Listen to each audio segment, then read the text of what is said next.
राम राम सीता हे राम राम राम सीता राम राम राम सीता राम राम राम सीता राम राम सीता राम राम राम सीता राम राम राम सीता राम राम। जय सीताराम ज्योतिष ढिंडाला YouTube channel पर आप सबका हार्दिक स्वागत। उपस्थित हुआ हूँ पंडित राकेश भारद्वाज। एक बहुत ही भ्रमित और चिंतनीय सोचनीय विषय के साथ समाज में पितृदोष को लेकर बहुत ज़्यादा भ्रांति फैली है। अब उसमें जैसे बार बार सुनते ही रहते हैं कि ये पितृदोष के कारण ऐसा होता है, पितृदोष के कारण ऐसा होता है, तो हमारी भी इच्छा जागृत हुई कि हम भी इसमें अपना कुछ योगदान दें, जिससे भ्रमित लोगों को रास्ता बन सके। ज्योतिष में पितृदोष को लेकर के बहुत सारी स्थितियां परिस्थितियां सामने रहती हैं। जन्मांग जन्म पत्रिका बच्चे के जन्मदिन को लेकर के बनती है, डेट ऑफ बर्थ और टाइम लेकर के बनती है। उसी समय पर जन्म पत्री में यह अंकित होता है कि इस जन्म पत्री में पितृदोष है। अब उसको देखें कभी और कभी दिखाएं। बच्चा बड़ा हो जाता है 20-30 साल का, 50 साल का, तब भी उसमें वो योग अंकित रहता है। उसके पीछे ये रहस्य है कि जन्म पत्री हमारे पूर्व जन्म में जो हम कर्म करते हैं, पूर्व जन्म का जो हमारा फल होता है, जो संचित फल होता है, पूर्व जन्म में जो हम कर्म करके आते हैं, इस मनुष्य योनि को भोग योनि बताया, तो उसका भोग भोगने के लिए हम यहाँ पर आते हैं। जिनकी कुंडली में बृहस्पति मकर राशि पर होता है और सूर्य तुला राशि पर होता है, और अगर ये राशि इनमें से कोई राशि अगर दशम में पड़ जाती है तो वो बच्चा पितृ दोष से ग्रसित हो जाता है। ऐसे मानो सीधी सरल भाषा में कि जो हमारी कुंडली में जन्म पत्रिका में पितृदोष जो अंकित होता है वो हमारे पूर्व जन्म के कारण के द्वारा ही होता है, पूर्व जन्म के कर्मों के फल के द्वारा होता है, और हम पिता सुख से वंचित रहते हैं। सीधे शब्दों में पितृदोष जो होता है वो केवल हमारे पूर्वज, जो हमारे पूर्वज होते हैं, हमारे परिवार के लोग होते हैं, वो पहले चले गए हैं, लेकिन किसी कारणवश हम उनकी सेवा नहीं कर पाए हैं या वो हमसे संतुष्ट नहीं होते हैं, तब वो दोष परिवार में लगता है। और जन्म पत्री के अनुसार सूर्य से नौवे पिता का घर होता है। अगर पिता का घर किसी भी कारण से दूषित होता है या कुंडली का दशम भाव दूषित होता है, सूर्य के साथ राहु आता है या बृहस्पति के साथ राहु आता है या बृहस्पति नीच में बैठ जाता है, सूर्य नीच में बैठ जाता है, तब और भी इसके बहुत सारे कारण हैं। चंद्रमा राहु इसमें मैन होता है। राहु अगर चंद्रमा के साथ है तब भी केवल पितृदोष पर ही बहुत सारी वीडियो बनी है, लेकिन ये दोष माता और पिता दोनों को लेकर के बनता है, दोनों को लेकर के बनेगा। नाम उसका पितृदोष है, ये बात सही है, लेकिन अगर हम अपने माँ बाप की सेवा से वंचित रह जाते हैं, माँ बाप हमारे कर्मों के द्वारा दुखी होते हैं, माँ बाप हमारे किसी भी कारण से परेशान होते हैं, और या हम माँ बाप से अलग रहते हैं, तो हमारे जन्मांग में ये योग बना होता है। और बाकी तो पूजा पाठ का कार्यक्रम सब हैं। विद्वानों ने, मनुष्यों ने, विद्वानों ने, बहुत ज्योतिषियों ने बहुत सारे उपाय इसमें सुझाए हैं, लेकिन इसमें सबसे ज़्यादा, और इसमें बहुत सारी चीज़ें इसमें एक साथ आड़े आ जाती हैं। और पूर्व जन्म से लेकर के जब ये हमारी जन्म पत्रिका में लिखा होता है तो ये प्रश्न उठता है कि ये जन्म पत्रिका में हमारे पहले ही अंकित है, तो अब हम इसमें क्या कर सकते हैं। तो जिनके माँ बाप जीवित हैं वो पूर्णतः उसमें उनकी सेवा रखें, मान सम्मान का ध्यान रखें, उनकी सेवा करें, तो वो उस पितृदोष में कमी आ जाती है। लेकिन अगर उसमें लिखा होता है कि ये इसमें पितृ सुख पूरी तरीके से प्राप्त नहीं होता है, तो उसमें जो विद्वान लोग हैं, जो समझदार लोग हैं, जो विद्वानों के ज्योतिष के संपर्क में रहते हैं, वो ये बात समझ करके अपने दोष को हल्का कर पाएंगे। और पितृदोष से घर में कलह होना, जीवन में बहुत सारी समस्याएं आना, संतान स्वस्थ नहीं होना, अपंग संतान होना, संतान का नहीं होना, धन नहीं होना, कर्जदार होना और रोग होना, घर में पति पत्नी में विवाद होना, किसी की शादी में बहुत ज़्यादा विलंब होना, ये पितृदोष का भी उसमें बहुत अच्छा अपनी अहम भूमिका होती है। ऐसा नहीं है कि केवल ये सारे कारण केवल पितृदोष से ही होते हैं, ऐसा संभव नहीं है। लेकिन ज़्यादा से बहुत सारी जन्मपत्रियों में ये देखने को मिलता है कि इस कारण से ये दोष होता है। उसका कारण क्या होता है? उसके घर में पति पत्नी में विवाद हैं, तो इसका मतलब है कि उसका जो सप्तम भाव है उसमें बृहस्पति नीच राशि का पड़ा हुआ है, तो पिता सुख में तो बाधा आएगी ही, लेकिन उसमें पति और पत्नी से संबंधित परेशानी भी आएगी। जब नीच का सूर्य या नीच का बृहस्पति या राहु साथ में होता है, राहु बृहस्पति एक साथ होते हैं, या राहु और सूर्य एक साथ होते हैं, शनि और बृहस्पति एक साथ होते हैं, सूर्य शुक्र एक साथ होते हैं, तब ये भावाभाव के अनुसार उसमें अंतर आएगा। लेकिन अगर वो दसम भाव को देखती हैं, सूर्य से 9वें भाव को देखते हैं, चंद्रमा से 4थे भाव को देखते हैं, तो ये पितृदोष उसमें अंकित हो जाएगा। और घर में ये तो ज्योतिष के द्वारा हम समझ सकते हैं कि इसमें क्या पितृदोष लगा है और इस पितृदोष का कारण क्या है। और वैसे तो जिनको अगर प्रैक्टिकल में देखें, व्यक्तिगत रूप से देखें, तो वैसे ऐसा नहीं होता है कि वो हर कुंडली में पितृदोष लगा हुआ है। सब जन्मपत्रियों में नहीं होता है। बहुत सारी जन्मपत्रियां ऐसी होती हैं कि उसमें पितृदोष नहीं होता है, लेकिन ज़्यादातर उसमें संभावना होती है कि हम जन्मपत्री को, जन्म लगन को, कुंडली को देख करके ये बताया जा सकता है कि इस जन्म पत्रिका में ये पितृदोष लगा है। और पितृदोष लगने पर पितृदोष इतना भारी किस लिए होता है, ये भी समझने की बातें हैं। माता पिता को हमारे सनातन धर्म में साक्षात भगवान माना, और अगर हमने उनका अपमान किया, उनका धन हमने जबरदस्ती हड़प लिया, चोरी से हड़प लिया, या हमने उनको किसी भी तरीके से प्रताड़ित किया, तो वो पितृदोष उसमें लगेगा ही। और इसमें माता पिता, पूर्वज, दादा दादी, नाना नानी, वो सब, इसीलिए सबका श्राद्ध किया जाता है। इसीलिए सबका श्राद्ध, और श्राद्ध जो शब्द है, श्राद्ध वो श्रद्धा से बना है। अगर श्राद्ध वही व्यक्ति कर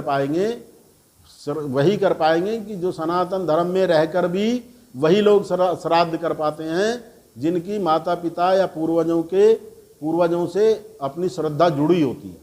और श्रद्धा किससे जुड़ती है, ये भी इम्पोर्टेंट प्रश्न है। श्रद्धा उससे जुड़ेगी जिन पूर्वजों के साथ हम परिश्रम करेंगे, मेहनत करेंगे, उनकी सेवा करेंगे, उनके अनुसार चलेंगे, तब हमारी श्रद्धा उनके साथ जुड़ पाएगी। केवल धन के बल पर श्रद्धा नहीं बनती है। हम केवल धन से कुछ भी पूजा पाठ कराएं और धन से कुछ भी करेंगे और घर में माता पिता का अपमान करेंगे, तो आप खुद समझिए कि उस दान को करने का कोई अर्थ नहीं निकलेगा और उसमें वो पितृ शांति में काम नहीं आएगा, ये कन्फर्म है। अब जहाँ पर अगर मान लो किसी कन्या की जन्मपत्री में भी ये दोष बना होता है, तो उसका उपाय भी कराना जरूरी है। किसी समझदार ज्योतिषी से मिलकर के ये कराइए। और उसमें बहुत सारे साधन दिए हैं, लेकिन इतनी सब बातें बता देने के बाद वीडियो के माध्यम से हम जितना ज़्यादा से ज़्यादा बता सकते हैं, जितना हमने समझा है, उसमें सीधी बात यही होती है एक हमारा पूर्व जन्म का संबंध होता है, पूर्व जन्म के द्वारा जो अंकित होता है उसको हम पूजा पाठ के माध्यम से सरलता से हल कर सकते हैं। लेकिन जिन बच्चों के माँ बाप हैं, जिनके माँ बाप जीवित हैं, दादा दादी जीवित हैं, तो सबसे पहला उपाय उनका यही होता है कि वो उनका जैसे भी हो सके यथासंभव ज़्यादा से ज़्यादा समय उनके पास गुजारें और उनकी हर इच्छा का पालन करें और उनकी सेवा करें।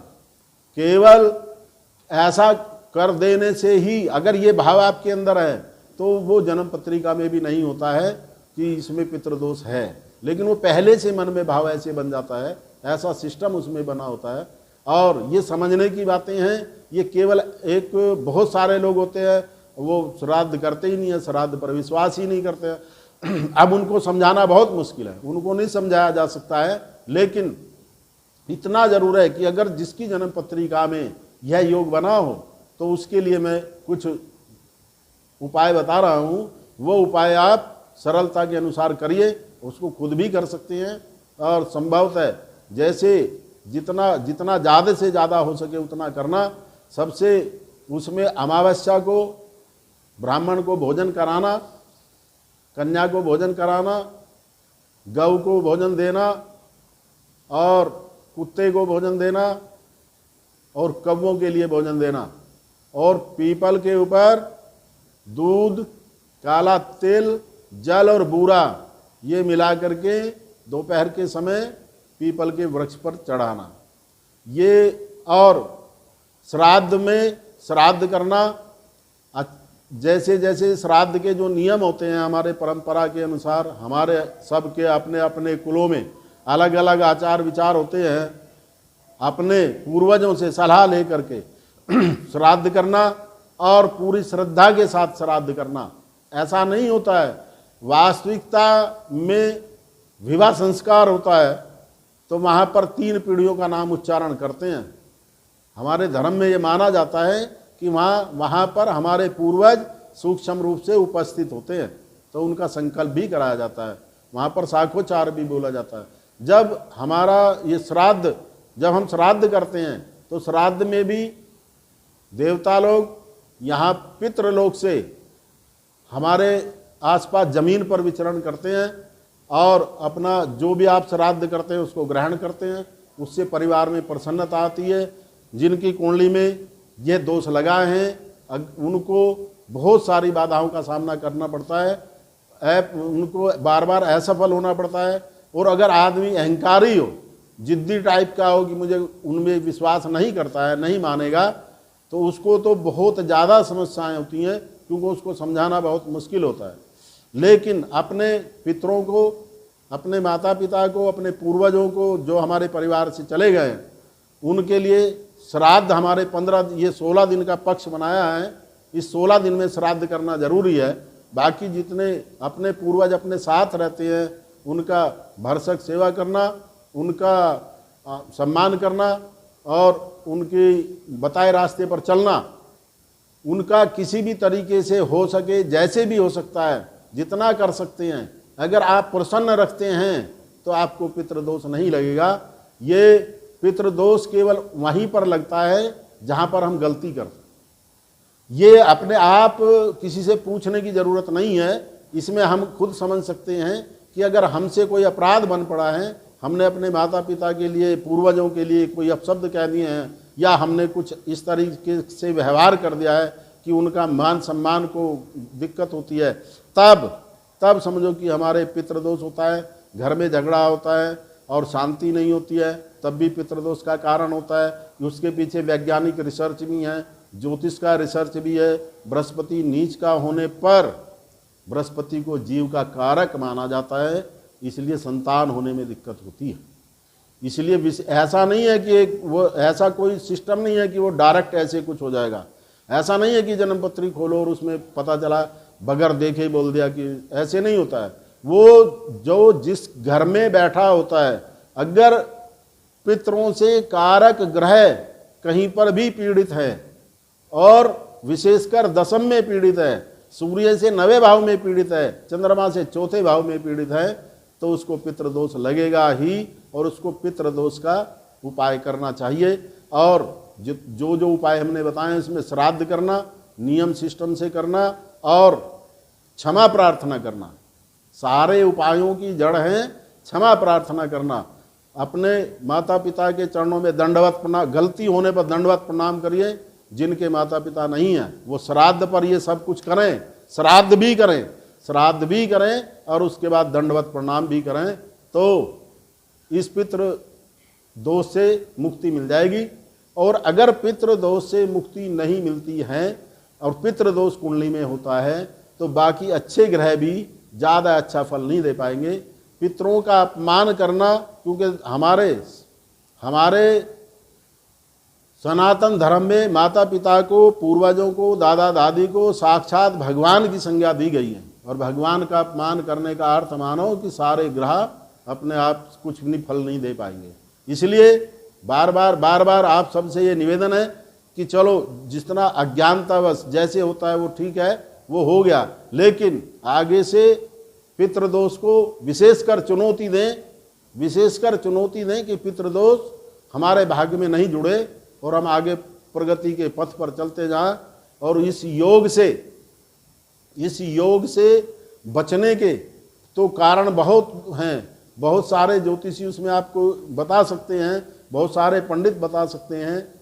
और राहु शनि मैंने बता दिया, उसमें राहु शनि, राहु बृहस्पति, राहु चंद्रमा, राहु सूर्य से पितृदोष बनेगा, राहु चंद्रमा से मातृ दोष बनेगा, राहु मंगल से भाई का दोष बनेगा, राहु बुध से बहन का दोष बनेगा, राहु बृहस्पति से गुरु का पिता का दोष बनेगा, और राहु शुक्र से पत्नी का दोष बनेगा, और राहु शनि से गुरु धूर्त योग बनेगा। ये सारे योग बनने राहु विशेषकर प्रभावित करता है और इसके साथ साथ जो नीच वाला ग्रह होता है वो वाला प्रभावित करता है। ये सब आपको अपनी जन्म पत्री में खुद भी देख सकते हैं और खुद देख करके निर्णय कर सकते हैं। और अच्छी बात यह है कि आपको वर्ष में 16 दिन श्राद्ध के मिलते हैं, उसमें श्राद्ध करके अपने दोष को कम किया जा सकता है।